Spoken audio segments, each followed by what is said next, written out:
Hello students, मेरा नाम है गौरव और स्वागत है आपका मेरे चैनल ग्रो विद गौरव में। देखिए, आज हम पढ़ने वाले हैं मशीन डिजाइन का एक टॉपिक। मशीन डिजाइन का एक टॉपिक है कि दो 3 फेज के ट्रांसफार्मर हैं, उनको पैरेलल में कनेक्शन करने के लिए क्या-क्या शर्तें होती हैं और उसका वायरिंग डायग्राम, पैनल डायग्राम कैसा बनता है। ठीक है, बहुत आसान टॉपिक है और आपको बहुत बहुत मोस्ट चांस हैं इसके कि ये आएगा ही आएगा इस बार। ठीक है, 10 नंबर में आएगा कम से कम, तो आप आराम से इसको कर सकते हैं, बहुत इजी होगा ये टॉपिक। चलिए तो हम पढ़ना स्टार्ट करते हैं। देखो, क्वेश्चन ऐसे दिया हुआ है, ये क्वेश्चन दे देगा वो कि एक 3311 केवी का एक ट्रांसफार्मर है। ठीक है, प्राइमरी साइड वोल्टेज कितनी है 33 केवी, सेकेंडरी साइड वोल्टेज कितनी है 11 केवी। ठीक है, और रेटिंग कितनी है उसकी 500 केवीए। रेटिंग कितनी है 500 केवीए। ऐसे करके अब एक और ट्रांसफार्मर है जिसकी रेटिंग कितनी है 33 केवीए और 11 केवी, और उसकी रेटिंग में कितनी है 500 केवीए। तो दो ट्रांसफार्मर हैं जो 33/11 केवी और 500 केवीए के हैं। ठीक है, ये उसकी रेटिंग दी हुई है। उसने ये पूछा कि इन दोनों ट्रांसफार्मर को हमको करना है पैरेलल में कनेक्ट। ठीक है, क्या करना है, इनका हमें समांतर क्रम संयोजन करना है। क्या करना है, समांतर संयोजन करना है। तब उसने ये पूछा कि समांतर संयोजन करने के लिए डायग्राम बनाइए और उसकी शर्तें लिखिए। ये दो चीजें पूछ सकता है, और हो सकता है कि 1 नंबर वाले क्वेश्चन में ऑब्जेक्टिव में आपको शर्तें पूछ ले। ठीक है, कि 3 फेज ट्रांसफार्मर है तो उनको समांतर क्रम में संयोजन की क्या शर्तें होती हैं। समझ आ गई बात, क्वेश्चन समझ आया। चलिए अब हम पहले पढ़ेंगे कि समांतर में अगर हमको दो ट्रांसफार्मर को जोड़ना है समांतर क्रम में तो उसकी क्या शर्तें होने वाली हैं।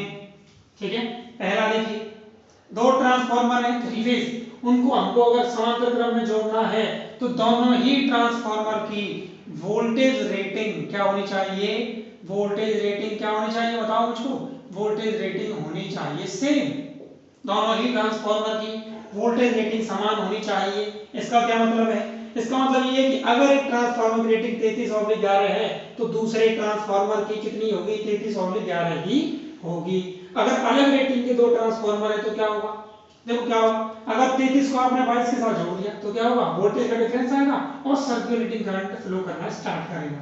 इसलिए दोनों ट्रांसफार्मर की, इसको हम क्या बोलेंगे, विभव।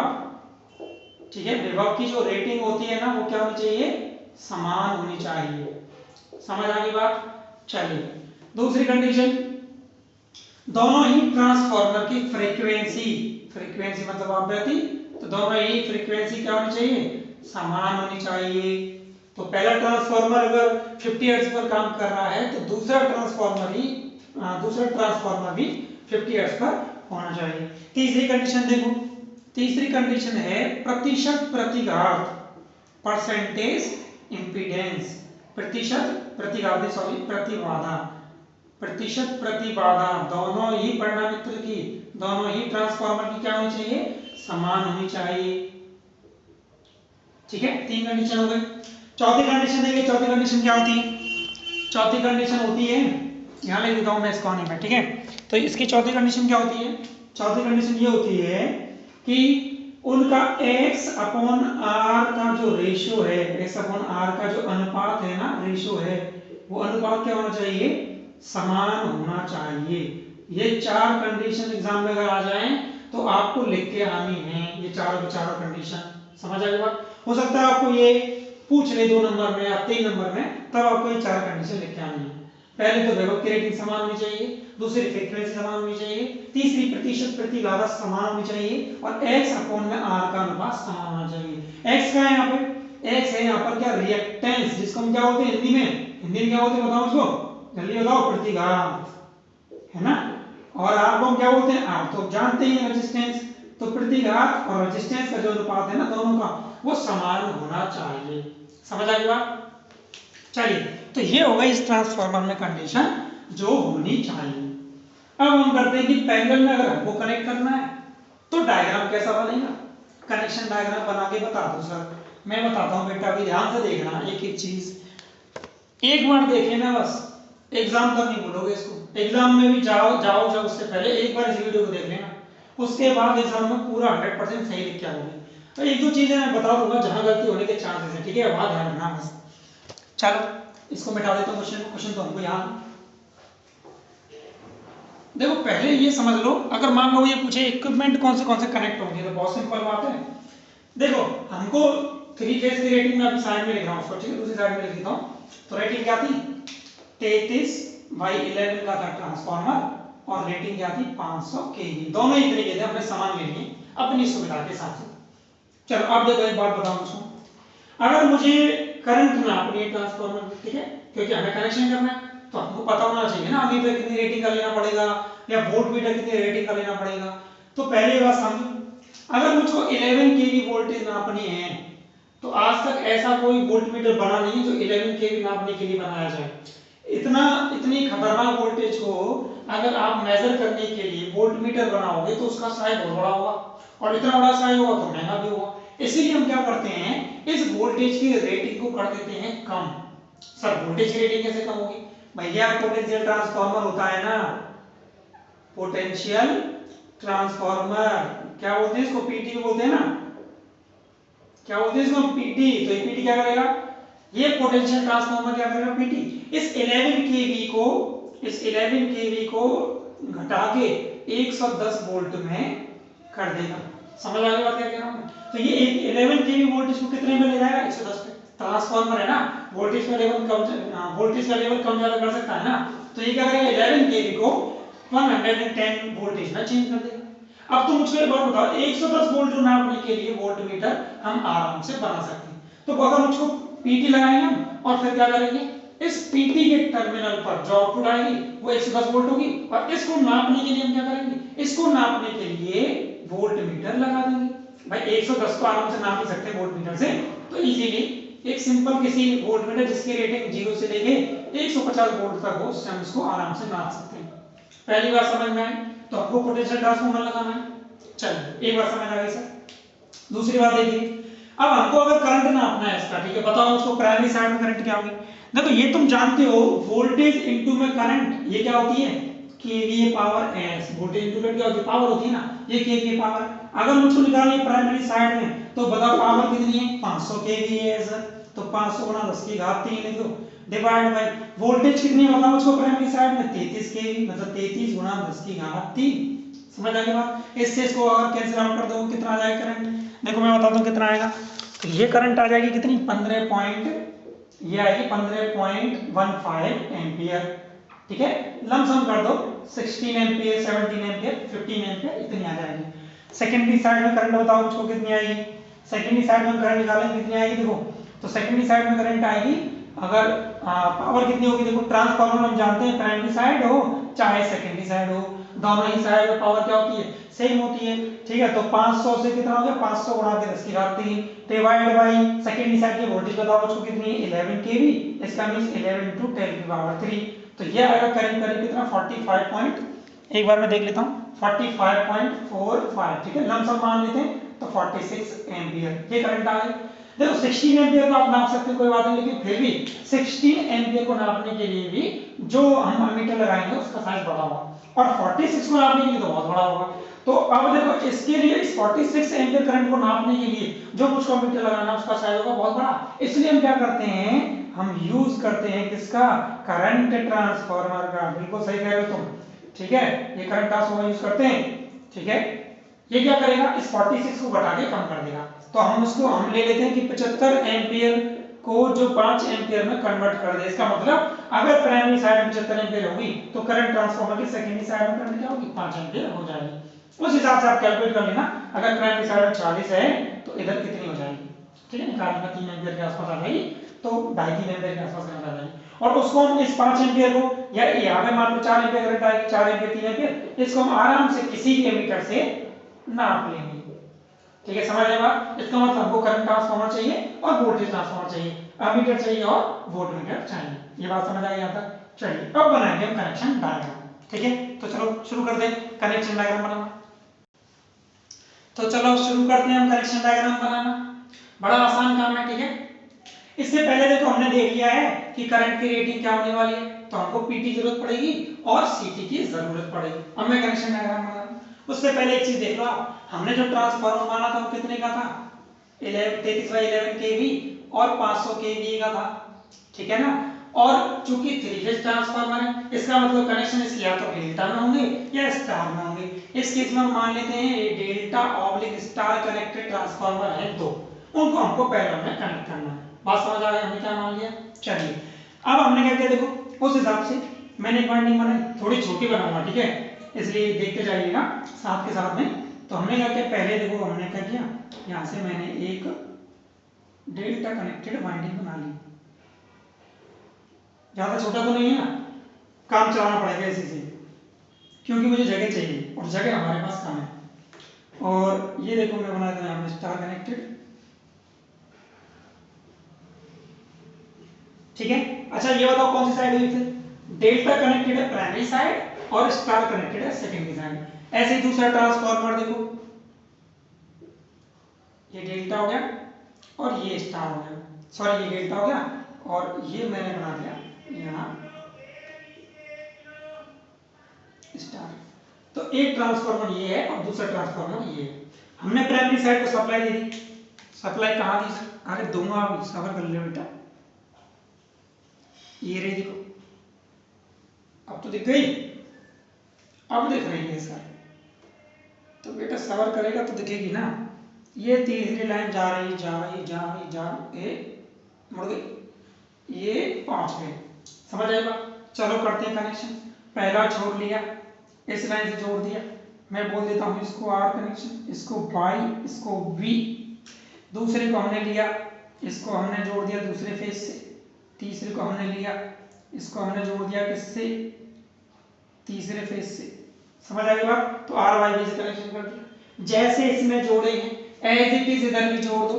पहला सिरा लिया, आर से जोड़ दिया, दूसरा सिरा लिया हमने दूसरे से जोड़ दिया, किससे? वाई से जोड़ दिया।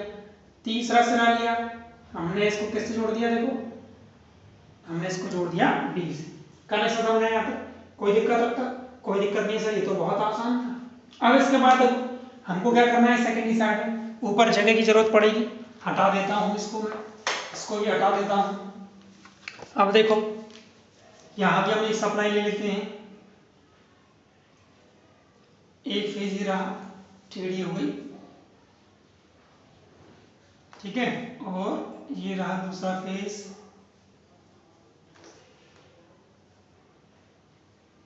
ठीक है, और ये हमने बना दिया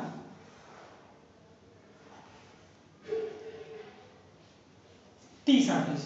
समझ आ गई बात? इनके भी कनेक्शन कर दो। हमने यहां से लिया देखो पहले से और पहले में ही जोड़ दिया, हमने लिया देखो दूसरे से और हमने दूसरे में जोड़ दिया, हमने देखो यहाँ लिया तीसरे से और इसको हमने तीसरे से जोड़ दिया। बात समझ आ गई? ऐसे इधर भी कर दो कनेक्ट, पहले से लिया जोड़ दिया, पहले से, दूसरे से लिया, कहाँ जोड़ोगे बताओ सर? दूसरे से ही जोड़ेंगे। तीसरे से लिया, कहाँ जोड़ो बताओ सर? बचा कुचा, ठीक है, जोड़ दिए, हो गए कनेक्शन। सर हो गया क्या? हो गया बेटा, खुश हो जा।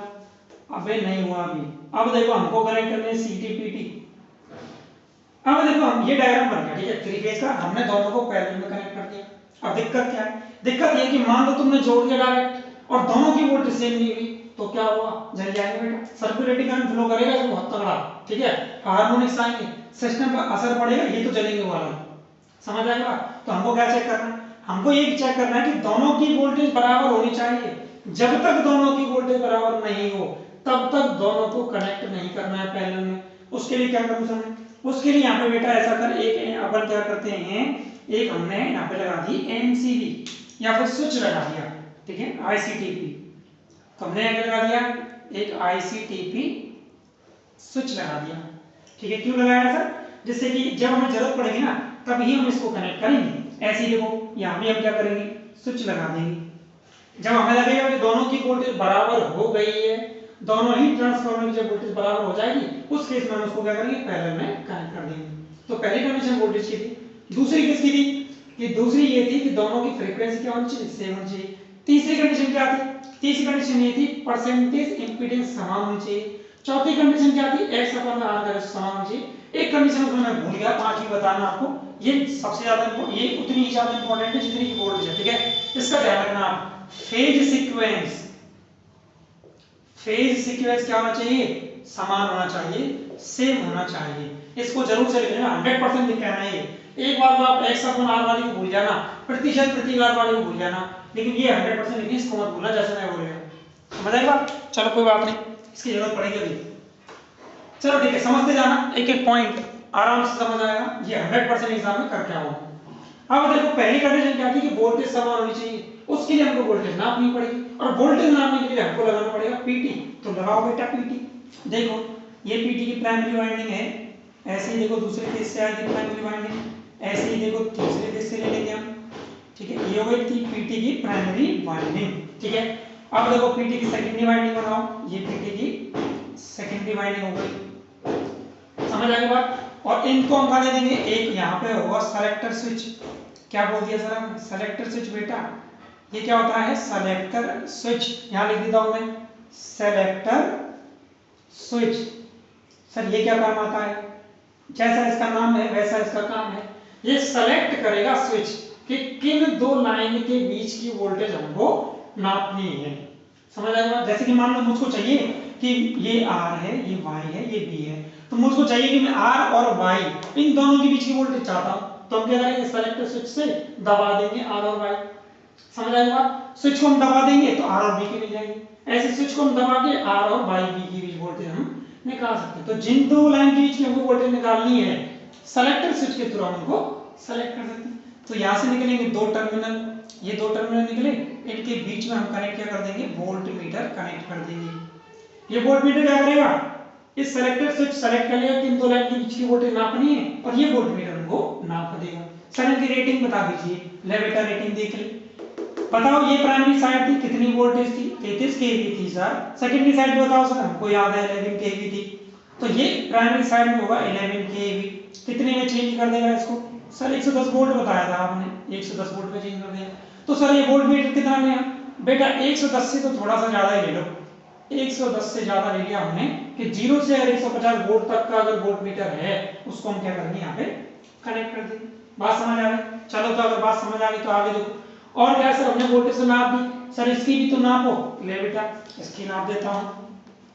इसमें भी हमने क्या किया, हमने लगा दिया पीटी, तीनों वाइंडिंग में थ्री फेज का हमने पीटी लगा दिया। सेकेंडरी वाइंडिंग बना दी। समझ आ गई बात? हम क्या यूज करेंगे, एक सेलेक्टर स्विच। क्यों सेलेक्ट कर रहे हैं, जिससे कि जिस भी लाइन के बीच की आपको वोल्टेज चाहिए, उसको ये सेलेक्टर स्विच क्या करेगा, सेलेक्ट कर लेगा, उसका चुनाव कर लेगा। एस क्या है, सेलेक्टर स्विच है। उसके बाद हम क्या लगा देंगे, यहाँ से लेंगे और इनके बीच में हम क्या लगा देंगे, वोल्ट मीटर। इसकी रेटिंग क्या होगी सर, अरे अभी तो बताई थी यार, ये कितने का है, 11 केवी है सर। कितने में बदलेगा, 110 वोल्ट में। ये कितना नापेगा, 110 वोल्ट। तो रेंज क्या लेनी है, 150 वोल्ट तक ले लो सर, थोड़ी सी ज्यादा।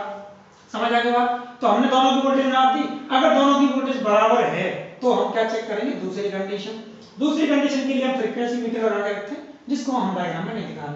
अब देखो हम क्या करेंगे, अब हम नापेंगे करंट कि प्राइमरी साइड और सेकेंडरी साइड दोनों की करंट देखेंगे कि करंट कितनी आ रही है। तो करंट नापने के लिए क्या करना पड़ेगा, करंट नापने के लिए सब सीटी लगाएंगे, हम आपने बताया था, क्योंकि करंट की रेटिंग ज्यादा है, सीटी लगाएंगे, वो क्या कर देगा, उसको कम कर देगा।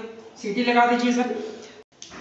सीटी कनेक्शन देखो कैसे होगा, हमने क्या किया, देखो यहाँ से सीटी कनेक्ट कर दिया, ये सीटी, ये रहा सीटी, ये रहा सीटी। सर ये कैसा सीटी है बेटा, सीटी का सिंबल होता है ये, ठीक है। जैसे कि ये लाइन है, तो अगर हम ऐसे बना देंगे, इसका मतलब ये सीटी की प्राइमरी साइड है। समझ गए सर? ठीक है बेटा, समझ गए। तो देखो इसके तीनों सिरे हमने कहाँ ले लिए, बाहर ले लिए सर, ये ले लिए हमने बाहर। समझ आ गई यहाँ तक बात? चलिए सर समझ आ गई हमको तो। और दूसरे सिरों का क्या करना है सर, दूसरे सिरे सर तीनों बाहर ले लिया आपने, ले रहा हूँ बेटा। फिर क्या करूँ सर, आपस में कनेक्ट कर दिए। तो हमने क्या करा, सीटी के दूसरे सिरे कर दिया आपस में कनेक्ट, और पहले सिरे ले लिए बाहर। सर फिर क्या करना है, ये बेटा डब्बा बता क्या होगा, सेलेक्टर स्विच होगा सर, बिल्कुल वही होगा। सेलेक्टर स्विच ले लिया, फिर यहाँ से दोनों के लिए टर्मिनल किसको दे देंगे सर, अमीटर को दोगे आप, अमीटर को ही देते हो, अमीटर को दे दिया। रेटिंग बता दो, रेटिंग बताओ कितनी होगी।